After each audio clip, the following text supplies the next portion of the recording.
So like Sharon said, I'm going to talk about native perennials with cut flower potential. So this is a project that started last fall, and really because of the potential of natives and different reasons that we're interested in native plants.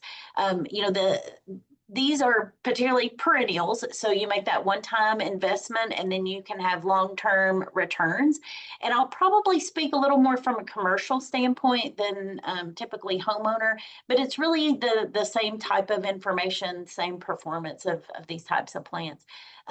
We're also very interested in these native perennials because they can be very attractive in a landscape setting and have use as cut flowers. They're often unusual, very different from what you would think of as traditional cut flower crops. Because they're native, they're adapted to Kentucky growing conditions. So we anticipate, particularly cold hardiness, resistance to pests and diseases. We also anticipate minimal inputs required, so a little bit lower water use necessity, lower fertility, we think, and then also the ecosystem benefits. So particularly I have noticed out in the field plots that I will have lots and lots of pollinators around and kind of startle them sometimes when I'm walking through the plots.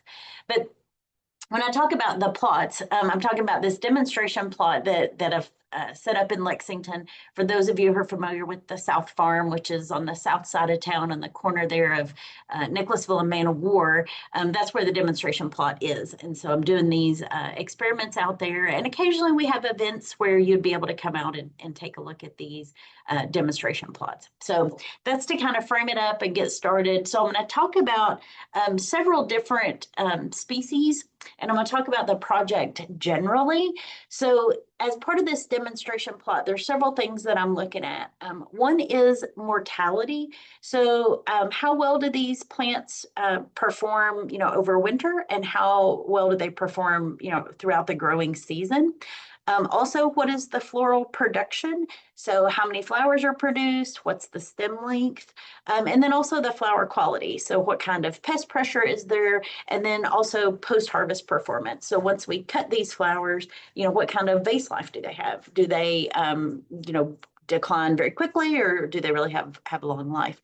And so as part of this project, I'm looking at 60 different species to see, truly, how do these plants perform and what kind of cut flower potential do they have? And again, I'm looking more commercial, but certainly as a homeowner, same principles apply. All right, so the first plant I'm going to talk about a little bit is wild quinine. Don't know if you're familiar with this one. This one was kind of new to me. I'd not personally grown it, but it was a suggested plant, and I have to say, I'm pretty impressed with it so far.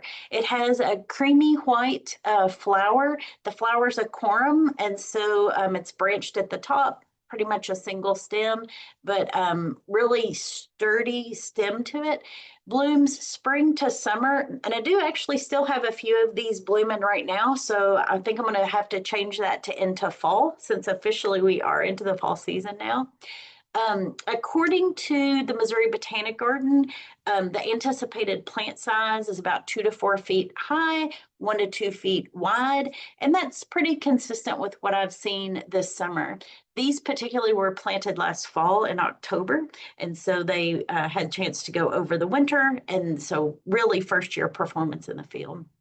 And I will say that my field plots are full sun exposure, and this one was listed as being adapted to full sun. And so I would have to say it has performed pretty well.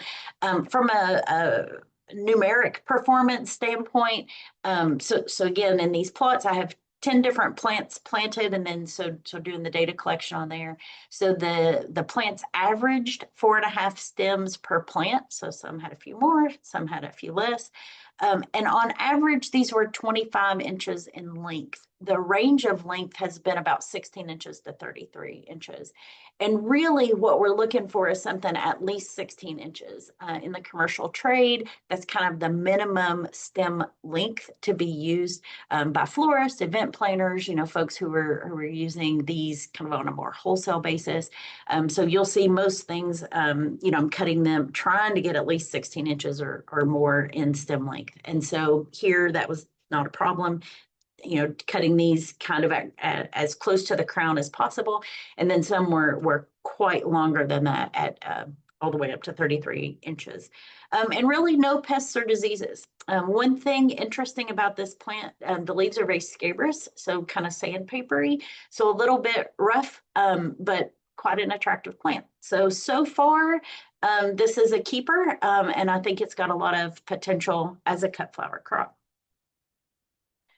The next one is orange coneflower. You might have people call this brown-eyed Susan, black-eyed Susan, but this is one of the rudbeckias, a pretty common perennial plant that people use.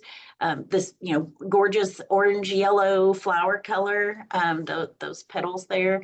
It's branched and, like so singles, but also branching, so you get kind of a little spray effect there. Started blooming in the summer, still have these blooming into the fall, and I anticipate we'll continue to see them blooming for a little bit longer. Again, according to the Missouri Botanic Garden, that's where all of these height and width, kind of expectations are coming from. Here, about 2 to 3 feet both directions, and that's pretty standard to what I have seen. Also, full sun exposure, which is where these are growing. From a performance standpoint, very prolific, average of 10 stems per plant. And again, very usable, ranging from 16 inches to 30 inches in length. And the average was about 24. So this is a really nice stem length to be using. Again, leaves are a little bit scratchy or scabrous, but not quite as much as the wild quinine and not as much as some other plants, but very attractive, very prolific, filled in really, really nicely in the plot there. In fact, maybe too nicely. I'll have to see, do I get, kind of some disease pressure because they're kind of packed in there, or are they going to require divisions very quickly? Again, no pests or diseases really. So this is one that I feel like the performance has been really good this year, and this one is staying in the trial to get another year of information about it. The next one is Culver's root. This is another one that was new to me. I'd never personally grown it, and I really like it. It has this really nice spike. This is particularly a white, and has a little bit of branching to it, but really attractive flower shape and flower color. Blooms in the summer. I do have a few, but really they're getting too small now, so they're really not very usable from a cut flower standpoint. But certainly the early season flowers, very, very attractive. Plant size is estimated to be pretty big, 4 to 7 feet in height, which is monstrously large, 7 feet, and 2 to 4 in width. These, you can see, they're just a little bit bigger than this now, not nearly that big. But again, this is in the first year, so I would anticipate they'll get bigger. I don't know that they're going to get to 7 feet tall. That's pretty good sized plant. But right now, these are probably more in kind of the, they were in like the 3 foot range and, foot to 1.5 feet wide. But again, first year. So I think these will get bigger year over year. Performance, again, small plants, average 3 stems per plant. So if they don't get a whole lot bigger, I don't know that they're worth the real estate in the, kind of in a commercial setting.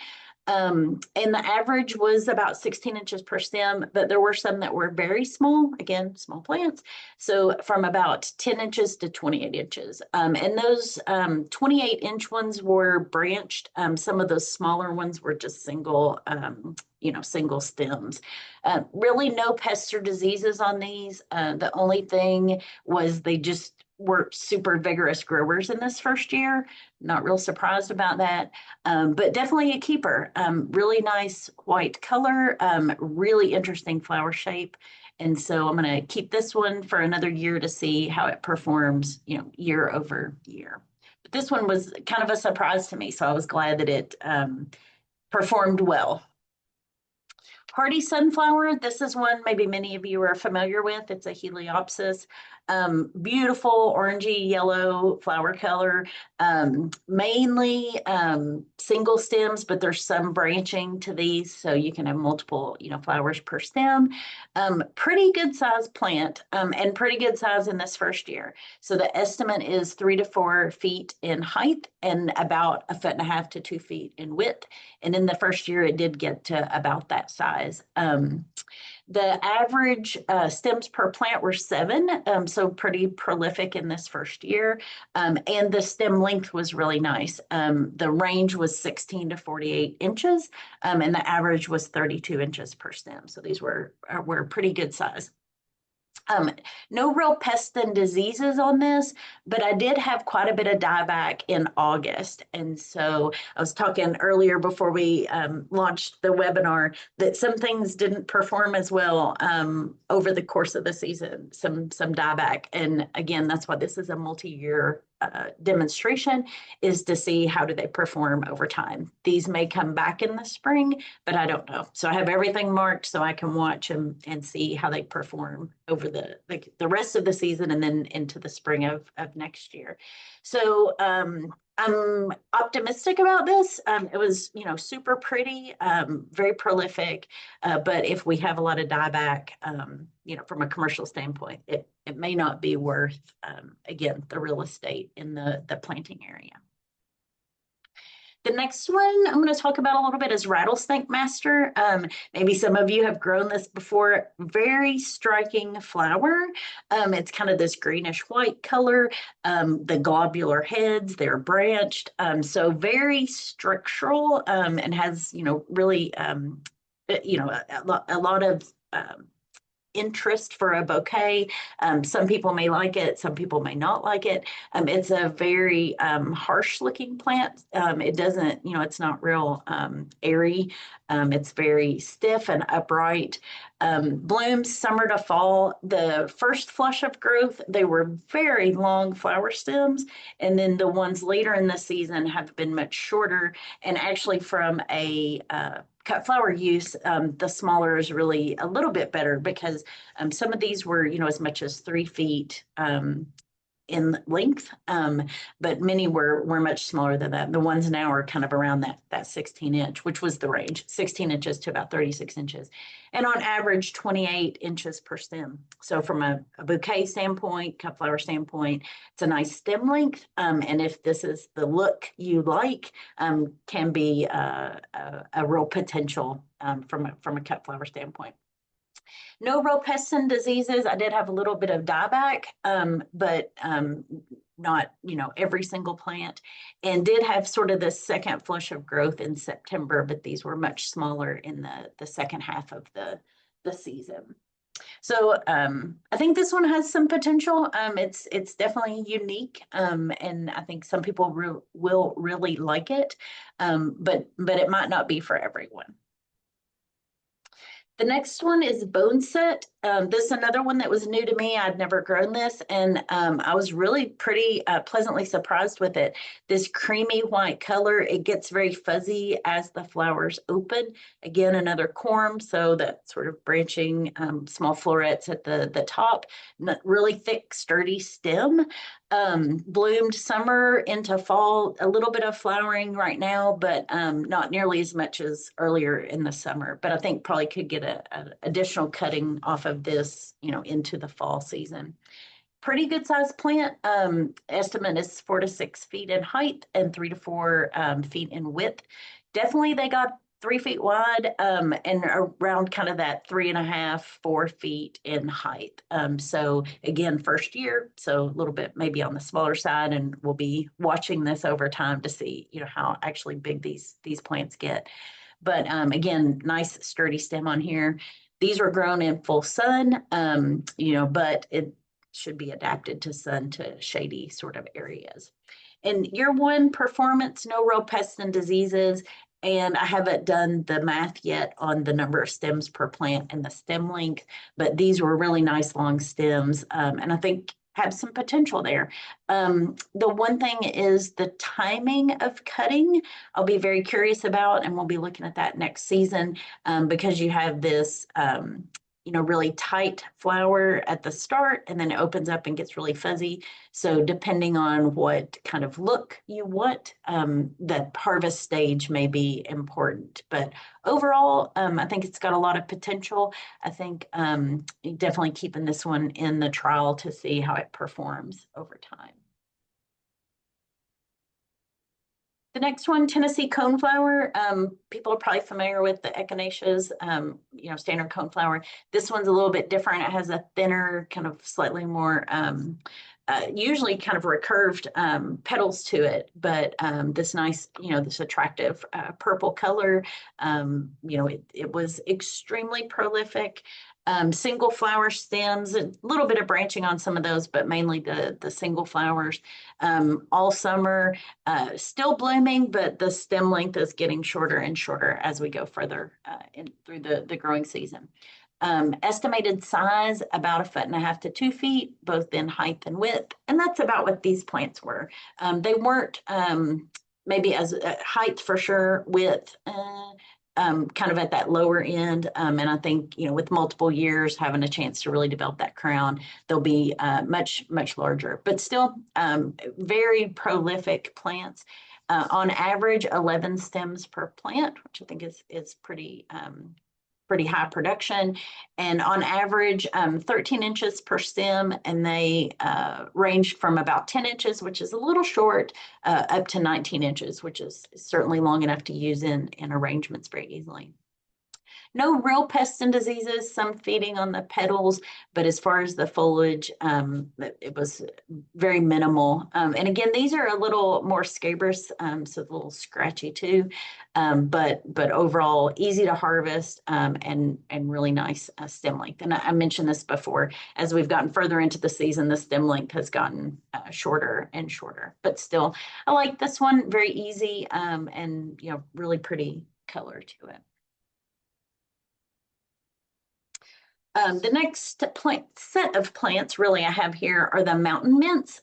Florists and farmer florists and enthusiasts really like these from a filler standpoint, foliage standpoint, depending on when you harvest them. But these pycnanthemums, I have several different ones in the field trial: flexuosum, incana, muticum, pilosum, tenuifolium, virginianum, to see how they differentially perform and kind of the look of them. Some have a more broader leaf, some have more of a fine leaf, but overall very vigorous. And of course, these are mints, so you can tell that by the square stem, but very vigorous. And so if choosing to use these, that's a word of caution. They can be, well, like I said, quite vigorous. I don't want to go so far as to say invasive, but could be, depending on the conditions. So you'd want to plant these carefully. And that's very obvious even in the first year. So as we go further into this trial, I'll have more observations on the kind of the vigorousness of the plants. Mainly these are grown for foliage. They have pretty nondescript flowers, depending on which species we're talking about. But you could let them go all the way to flowering if you like that and wanted to use it in arrangements. But a lot of folks use these just strictly for the foliage. And that's one of the early season all the way into late season, if you continue to cut them. The flowers come on in summertime. So if you were looking for these branched flowers, you could let them go to that stage of development, harvest those and use them in bouquets. 1.5 to 3 feet in height, and 1 to 3 feet in width. And most of these species, thinking which one it is, I think it's in Canum, was a little bit smaller, but the others definitely got up to that size. I'm growing them in full sun, perform very well, but they will tolerate some shade. This first year, no real pests or diseases. I don't have the stem number, stem length data for you. But one thing I will say you have to be prepared for if you grow this one is some kind of trellising or at least corralling with, some kind of string and posts because they do get very big and they'll kind of flop over. So maybe you like that look if you're using more from a landscape setting, but in a commercial setting or in kind of a more formal setting, you would definitely need to have some kind of structure to keep those more upright, or else they'll be harder to harvest and just kind of laying on the ground. So that's one thing to keep in mind if you're considering growing these species. But overall, super popular foliage plant for cut flower growers. And so far, all of these species are performing pretty well under these conditions. The next one, early goldenrod, you're seeing lots of goldenrods blooming right now. This one bloomed a little earlier in summer, but really pretty, bright yellow color to it. Dense, these plume-like panicles on there. Most people will probably know what a goldenrod looks like, but very tall. Well, this one wasn't particularly tall, 2 feet to 4 feet, and these were probably in the 3 to 4 foot range, 2 to 3 feet wide, and full sun. There were some challenges. There's a little bit of powdery mildew on the leaves and some summer dieback on here, and you can see that in the picture there where some of it died back. I don't know that the dieback was the plant because I do have a vole problem in my plot there. And so this was one species where the voles had been in there digging. And so that may have contributed to some of this dieback. They may have damaged those stems. But very nice long stems, on average six per plant. And really nice and long, on average 35 inches, but the range was 19 to 51. So some of those are quite long, and some of them were more singles and some of them were more branched. And the earlier you harvest them, you'll have more of the singles. If you let them go longer, you'll have kind of more of that flush of branching. I mentioned that about some powdery mildew and a little bit of dieback, but overall, I'm optimistic about this. I'll be curious to see how well they do over the winter, to see how they do next spring, because it is a very attractive color and it's a pretty shape. Certainly those singles, very useful in arrangements, for cut flower use. And there are many, many goldenrods, and I probably have 4 different goldenrods in the trial, but not all of them performed fantastic this year. This is one that I have talked about quite a bit. I was really excited about Golden Alexander at the start of the season because it bloomed really early. I had flowers, in April on these plants, and that's, pretty early for cut flowers. But they didn't persist very well over the course of the growing season. So I'm a little disappointed in this one, but beautiful color, this bright yellow color, kind of an umbel there. Looks a little bit like dill, but a little thicker, a little stockier than that. These flat topped clusters, like I said, bloomed very early in the spring, and I did get a little second flush of flowers in the summer, but they were really short. So from a standpoint of commercial use, really too short to be used. But the early season ones were nice. They were probably, 14, 16, 18 inches long. The plant size, about 1.5 to 3 feet, and about 1.5 to 2 feet wide. My plants didn't get quite that large, but kind of in that shorter range, about 1.5 feet height and width there. These are growing in full sun, but plants should be able to tolerate some shade. And I'm wondering if maybe it was too much sun for these, and maybe they do need a little bit of shading. But like I mentioned, extremely early flowering on these plants, no real pests and diseases, but I did have that summer dieback. So I'm maintaining interest in this plant because it did flower so early. But if it does die back, then I don't know, again, that it's worth the real estate in the planting area for this one. A few, those are the ones that I wanted to talk about kind of in more depth. Probably some of that is just because I was surprised at some of these, but also that just their performance, I think gives uh, support to using them as cut flowers. Few others, these may be familiar to you. So two different asters, the purple aster and on the left there, and then the white aster in the center, still blooming right now, and so very prolific. Some use as cut flowers, and then of course purple coneflower here on the right. Many of you may be familiar with that. I think these still, collecting data on these, but show a lot of potential. And so very curious how these perform the rest of this season, how they overwinter, and then how they perform into the second year.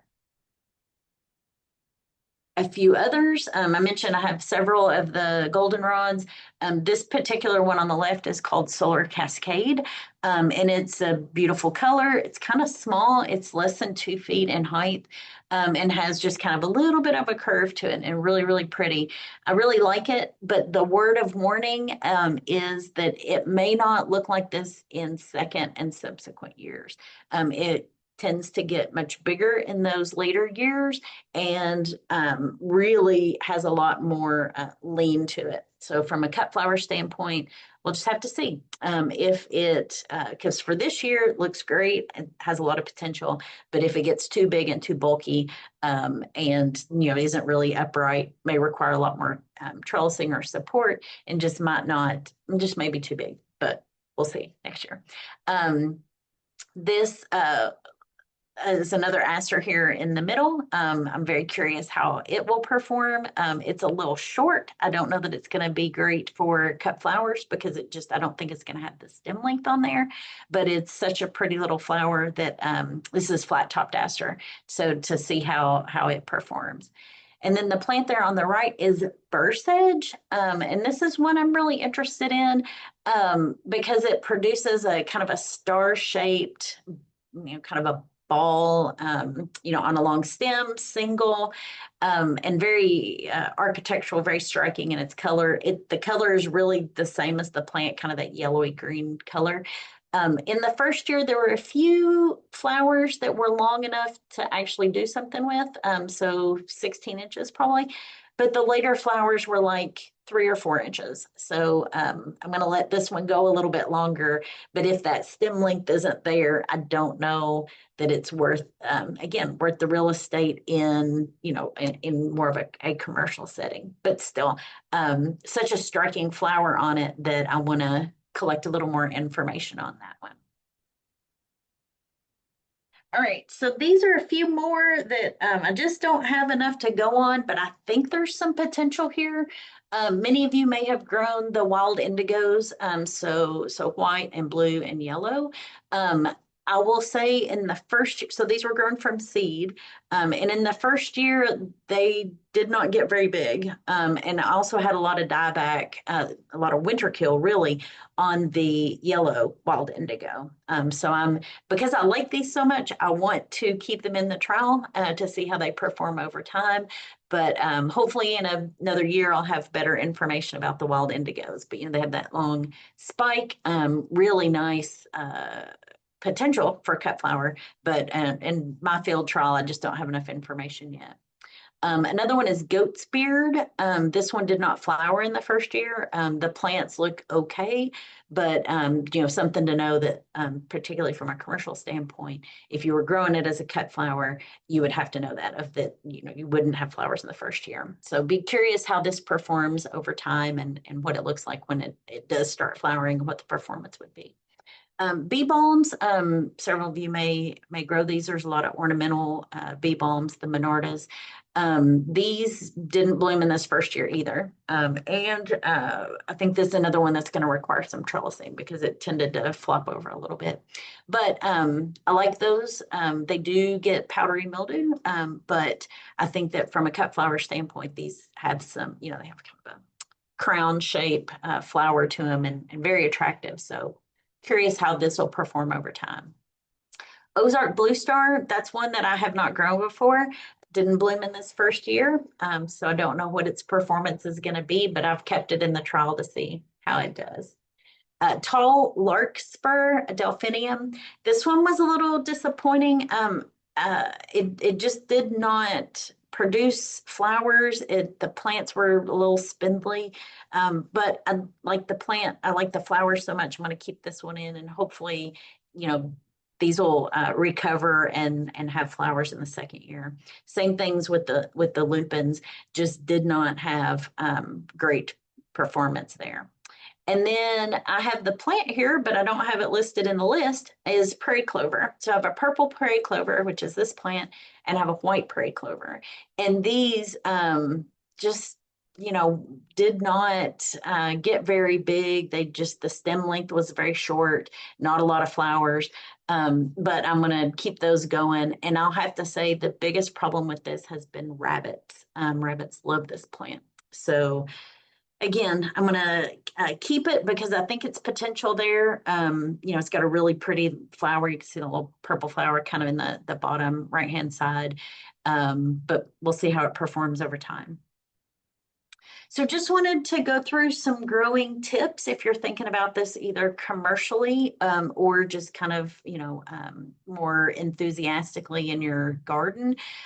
Site selection, you know, I've mentioned this, the things I'm growing really are, well, should be adapted to full sun. You can see in the picture there on the right, absolutely full sun, no shade on this field plot at all. So site selection, you know, where if you either have a site that you need to pick the right plants for, or you need to think about, you know, what plants would fit into the site that you have there. So that's one thing to think about. Plant selection, kind of related to that, you know, pick the best plants for the best site or for the site that you have. Some things are not going to perform well in full sun or not perform well in the shade. And it will affect, you know, the flower production on there. So being sure you're thinking about those things. Everything I did in this plot were plugs. You can direct seed, but some things you may not have as much success with, or you may have a lot of weed competition, or you may not know, like as you're weeding around these, you may not know what the seedlings look like, so you could inadvertently pull the wrong plant. So the plugs, I think you have a little more success, a little better establishment using the plugs. Generally, we'll plant these in the fall or early winter. I like fall planting. Usually we have a little more moisture, you know, that time of year, get them established before we get into winter. And then they have a little head start in the spring. But, you know, you may have some frost heaving with these plants. You know, you need to be able to watch them and take care of them. But, you know, if you miss that fall or winter planting window, you can come back in and plant in the spring. That is kind of related to irrigation. Well, I mean, you have to be able to provide some irrigation, particularly at establishment. Even though these are natives and we anticipate they would require a little bit less water, still they will need it if, you know, we don't have adequate rainfall. So be prepared to be able to provide some water at planting. And then two, particularly if we have a really droughty season early in their establishment, you need to be able to provide a little bit of irrigation. I mentioned weed control. Absolutely. If you want to get these established, particularly if you're doing this commercially, you're going to have some level of weed control, whether that is mechanical, you're going out there and picking it, you're doing some kind of chemical control, spot spraying, that sort of thing. You can see in the picture there, we used a woven landscape fabric to help with the weeds. It is not foolproof. Weeds can still grow through that. And, you know, you need to be able to provide some level of weed control. I mentioned this when I was talking about specific plants, trellising or corralling. Some of the ones that get pretty good size and a little bit top heavy need to be sure you're able to provide some kind of support. So you can use like the Hortinova netting as some trellising. You can have some other kind of trellising like cattle panel, or you can do corralling. And I should have put a picture of that in here, but just, putting rebar or something like that around the edge of the planting and then using string or twine to go around to provide enough support to keep those growing upright. Because once they start flopping over, because of gravity, they'll want to start growing up. So you may still have flowers, but they may not be very usable because they'll be kind of twisted. So those plants that get a lot bigger have a tendency to kind of flop over. Be sure you can provide some kind of support to those. And then the last one I have on here is wildlife. I've mentioned that twice. I've mentioned the voles and I've mentioned the rabbits. I did not mention deer, even though you may see descriptions that say deer resistant, deer proof. If the deer are hungry enough, they're going to eat the plants. And so, especially if they're lush and growing. So, being able to provide some kind of wildlife control, particularly if you're growing from a commercial standpoint. If it's, kind of a hobby and you really don't mind, that may not be such a big deal. But lots of different things are gonna, can cause some pressure, some feeding damage on your plants. So having sort of a wildlife control plan in place is a good idea. So that is what I wanted to cover today. Hopefully you saw something that maybe you haven't tried before that intrigued you a little bit. Maybe, you have tried all of these and feel free to drop things in the chat about, experience you've had with any of these or ones of these that you would like to try. Very curious about it. And then, be kind of watching for future field days. You can come out and actually walk through the plots, see the performance. Again, depending on where you're located across the state, or even if you're outside Kentucky, these are in Lexington, so that's kind of our conditions, but I would anticipate, similar performance across Kentucky, but that's kind of the next step is once we look at these and, we really have some selections that we think are particularly useful, then, we'll work with agents to either do demonstrations at offices or with local growers to do some planting and some trials on farm and then do some field days so you can get out and actually see things growing.